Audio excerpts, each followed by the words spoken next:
కేకలతోని ఆత్మహత్యలు చేసుకుంటున్న ఈ ప్రజలకు కడుపు నిండా పట్టెడు అన్నం పెట్టాలన్న ఆలోచనతోటి ఎడ్యుకేషన్ ఇరిగేషన్ విధానాన్ని ఆనాడు పండిత్ జవహర్లాల్ నెహ్రూ గారు ప్రవేశపెట్టిండ్రు. వారి స్ఫూర్తితోనే ఈనాడు మన ప్రభుత్వం నడుస్తుంది. అందుకే శాతవాహన యూనివర్సిటీకి అవసరమైన ఇంజనీరింగ్ కాలేజు, లా కాలేజీలు మీకు కావాల్సిన నిధులను ఈరోజు మంజూరు చేయడం జరిగింది. ఇదే కాదు, ఈనాడు మాటలు మాట్లాడుతున్నారు, 1,00,000 కోట్లు పెట్టి కాళేశ్వరం కట్టినమన్నారు. ఆ కాళేశ్వరం కాస్త కూలేశ్వరం అయ్యి అక్కడ నిటారుగా నిలబడ్డది కూలిపోయిన కాళేశ్వరం.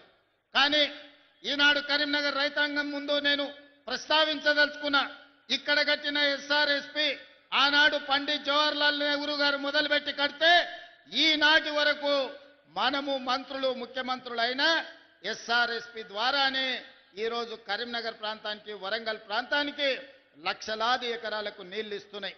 మనం కట్టిన ఎస్ఆర్ఎస్పి ఎట్లుందో బీఆర్ఎస్ వాళ్ళు కట్టిన కాళేశ్వరం ఎట్లుందో ఒక్కసారి ఆలోచన చేయండి. ఇదే కాదు, బాక్రానంగల్ నుంచి మొదలు పెడితే నాగార్జున సాగర్ శ్రీశైలం వరకు ఈ ప్రాజెక్టులన్నింటినీ కూడా ఆనాటి మన పాలకులు మన ప్రధానమంత్రులు కట్టినాయి. ఈ రోజు దేశానికి సేవలు అందిస్తున్నాయి.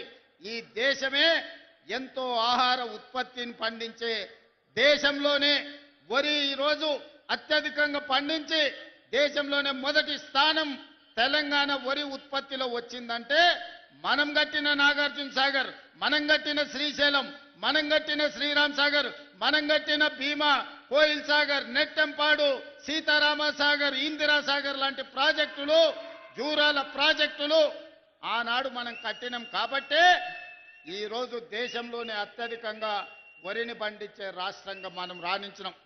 పెద్దలు తుమ్మల నాగేశ్వరరావు గారు చెప్పినట్టు వచ్చిన ఎంబడే 21,654 కోట్ల రూపాయలు 25,35,000 రైతు కుటుంబాలకు 2 లక్షల రూపాయల వరకు రైతు రుణమాఫీ చేసి దేశంలోనే తెలంగాణ రాష్ట్రం ఇది రైతు రాజ్యంగా, వ్యవసాయం అంటే దండుగ కాదు, వ్యవసాయం అంటే పండుగ అని నిరూపించి రైతు రుణమాఫీ చేసిన ఘనత మన ప్రభుత్వాన్ని. ఇవాళ రైతు భరోసా ద్వారా 9 రోజుల్లో 9,000 కోట్లు 70 లక్షల పైగా రైతుల ఖాతాలలో 9 రోజుల్లో 9,000 కోట్లేసి రైతులను రాజులను చేయాలన్న ఆలోచన ఈరోజు కాంగ్రెస్ పార్టీ చేస్తుంది. దాదాపుగా కాంగ్రెస్ పార్టీ అధికారంలోకి వచ్చిన తర్వాత 1,04,000 కోట్ల రూపాయలు రైతుల కోసం వ్యవసాయం మీద మనం ఖర్చు పెట్టడం జరిగింది. అదేవిధంగా ఇక్కడ మా అక్కలు మా ఆడబిడ్డలు ఉన్నారు. అక్కలు పండుగ నాడు అమ్మగారింటికి పోవాలన్నా లేకపోతే అమ్మవారిని దర్శించుకోవాలన్నా ఇంటి ఆయనను కన్న కొడుకునో కిరాయి పైసలు అడిగే పరిస్థితి. అందుకే మా ఆడబిడ్డల అమ్మవారిని దర్శించుకోవాలన్నా లేకపోతే అమ్మను పోయి చూడాలన్నా ఆర్టీసీ బస్సులో ఇవాళ ఉచిత ప్రయాణం ఇచ్చినాం. 8,000 కోట్ల రూపాయలు ఉచిత ప్రయాణం కోసం ఖర్చు పెట్టినాం.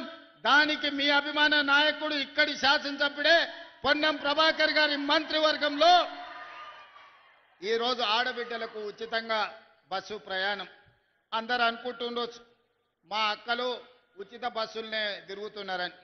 ఉచిత బస్సులో తిరగడం కాదు, మా అక్కలకు 1000 బస్సుల యజమానులను చేసినాం.